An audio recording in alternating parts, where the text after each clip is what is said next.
English Prasad. వీడు English నేర్చుకుంటున్నాడు. మా ఊరిలో 2 కోతులుండేవి. There were 2 monkeys in my village. ఒకరోజు ఆహారం కోసం అవి బాగా వెతికేసాయి. One day they searched hard for food. వాటికి ఒక రొట్టె దొరికింది. They found a bread. ఆ రొట్టెను పంచుకునేటప్పుడు వాటి మధ్య గొడవ మొదలైపోయింది. While sharing the bread a fight started between them. ఆ రొట్టెను ముందు నేను చూశాను అని ఒక కోతి అనేసింది. One monkey said that first I saw that bread. ఆ రొట్టెను ముందు నేను పట్టుకున్నాను అంది మరో కోతి.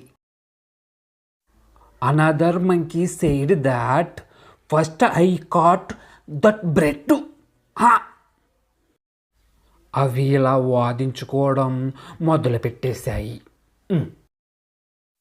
They started arguing like this. అవి కొంత సమయం తర్వాత గొడవను ఆపేశాయి. After some time they stopped fighting. అవి నక్క దగ్గరకు వెళ్ళి తీర్పు చెప్పమని అడిగారు. They went to the fox and asked him to judgement. ఆ రొట్టెని చూసిన నక్క ఎలాగైనా దానిని తినేయాలనుకుంది. The fox wanted to eat that anyway after watched bread. అది ఒక త్రాసుని తెచ్చి రొట్టెను 2 ముక్కలుగా చేసింది. He brought A weighing scale and cut the bread into 2 pieces. నక్క ఒక ముక్క కన్నా ఇంకొక ముక్క కొంచెం పెద్దగా ఉందని చెప్పింది. The fox said that 1 piece was heavier than another piece. కావున నక్క పెద్ద ముక్క నుంచి కొంచెం తినేసింది. So the fox eat a little from the big piece.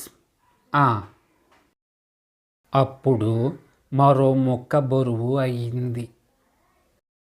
Then the other piece became heavier.